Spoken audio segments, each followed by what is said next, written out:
What's up guys? Kumusta kayo? It's me again, Joseph Kate. So for today's video guys, let's talk about Express Start Program offered by BPI. So pag-uusapan natin guys, ano nga ba yung ibig sabihin kapag naka-receive kayo ng sinasabi na you are qualified to apply for the Express Start Program where minimum deposit is 15,000 pesos. So ano nga ba yung ibig sabihin ng Express Start Program? Kasi ito yung ino-offer kapag nag-apply kayo ng BPI credit card tapos hindi kayo na-approve. Pero bago yun, nais mo na kitang imbitahan na mag-subscribe sa YouTube channel ko bago ka pa lang kasi marami pa po akong isi-share ng mga tutorials, knowledge, and experience of mine in the future. Kaya naman huwag niyong kalimutan mag-subscribe para updated kayo lagi sa mga vlogs na i-upload ko. Yun lang po at sobrang maraming salamat po. So as you can see guys here, noong nag-apply kayo ng BPI credit card, nakita niyo tong text message na ito. Thank you for your interest in BPI credit cards. Please be informed that you are qualified to apply for the Express Start program, where a minimum deposit of 15,000 pesos lets you enjoy a credit limit up to 90% of your deposit amount. Please visit any BPI branch to apply. So kapag naka-receive kayo guys ng ganito, ibig sabihin, yung BPI credit card application nyo is rejected siya or declined. So ngayon, ano nga ba yung ibig sabihin ng Express Start program na ino-offer nila? Since they declined your BPI credit card application, so pinapa-apply kayo ng Express Start program. So ngayon, ito yung further details about Express Start program or BPI Express Start program. So as you can see guys here, the BPI Express Start program is a secured credit card option offered by the BPI that requires a minimum holdout deposit, typically 15,000 or higher, to serve as a collateral.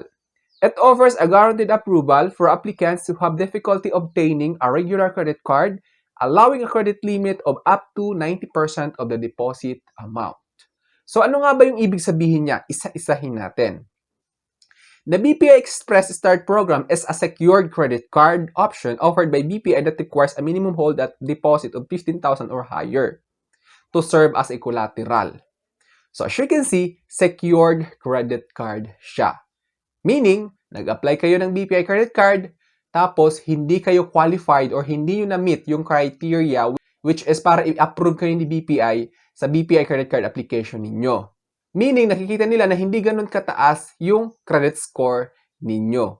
Kaya naman, i-offer nila itong BPI Express Start program, which is a secured credit card na kailangan nyo mag-deposit ng 15,000 pesos at kailangan nyo mag-open ng savings account sa BPI para i-approve yung application ninyo.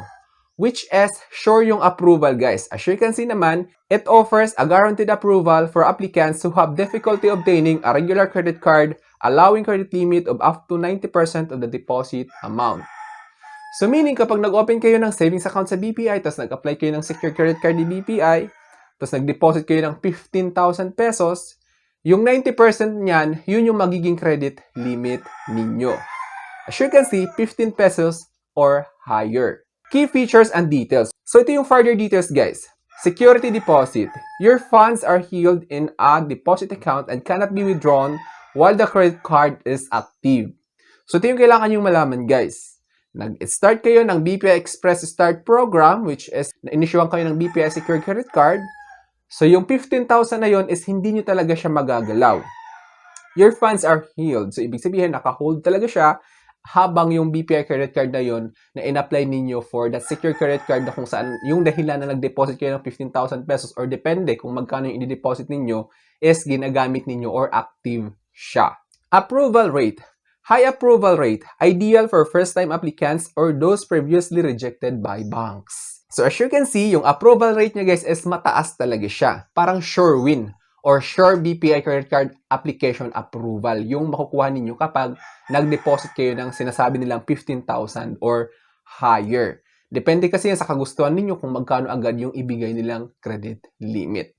Credit limit is generally 90% of the initial deposit amount. Example is 15,000 deposit can yield a 13,500 to 15,000 limit. Nakadepende siya guys. So you can see naman, 13,500 to 15,000. Kasi meron ibang BPI credit card na ibibigay nila yung 100% holdout deposit ninyo.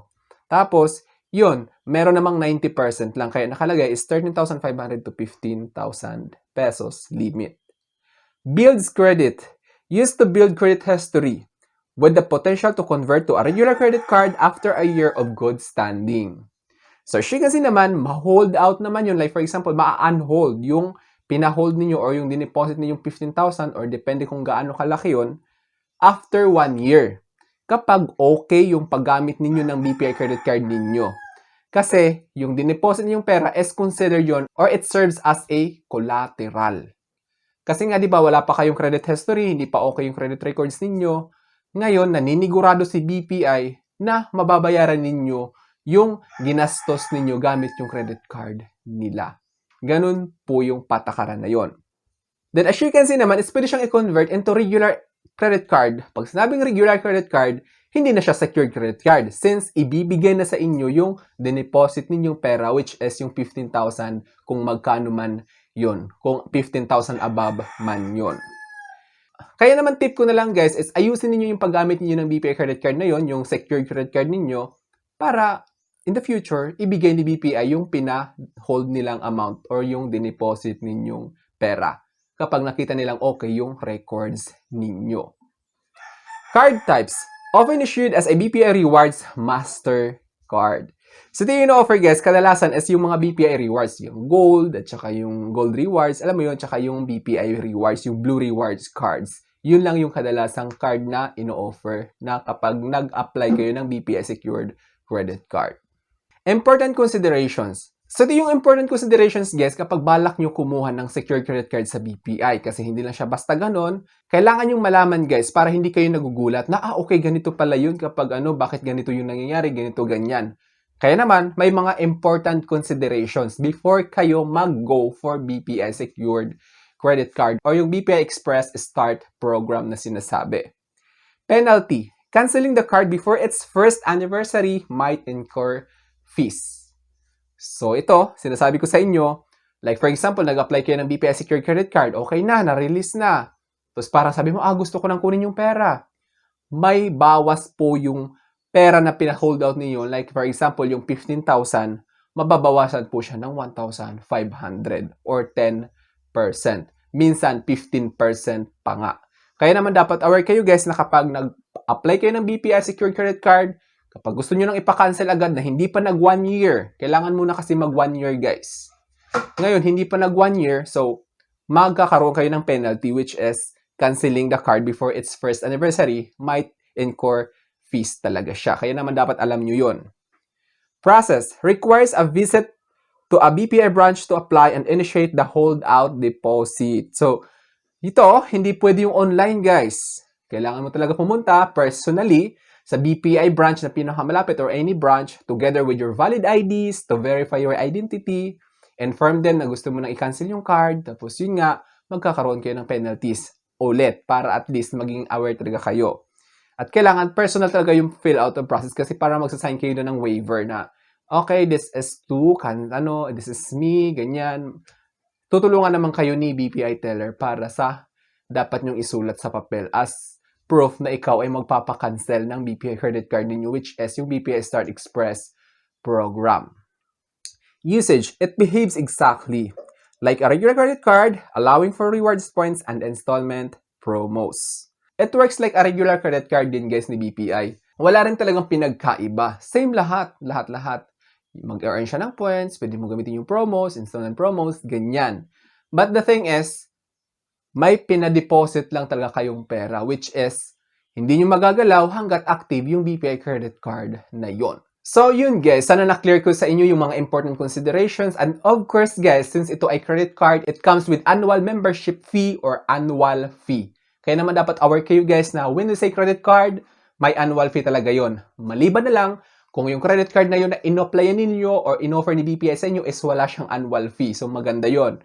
But the most credit cards has annual fee talaga or annual membership fee. Kaya naman, before kayo na mag-apply ng BPI credit card, make sure lang guys na dapat aware kayo na may annual membership fee siya.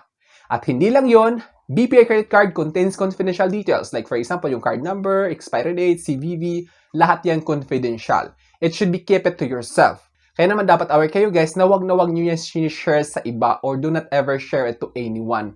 It must be kept to yourself because it contains confidential details. Of course, sometimes may tumatawag ng taga-BPI, nanghihingi ng kung ano-ano, lalong-lalo na kung nanghihingi ng OTP, wag nyong ibibigay. Do not ever share your one-time PIN or OTP to anyone kasi delikado yun. It is a confidential thing. Yun lang guys, sinishare ko yun sa inyo para at least maging aware kayo kasi mahirap na. So I think that's all for now. So sana may na-share ako. Don't forget to subscribe for more videos. It's me again, Joseph Kate, that says, we don't have cash because we go for cashless transactions. Bye-bye!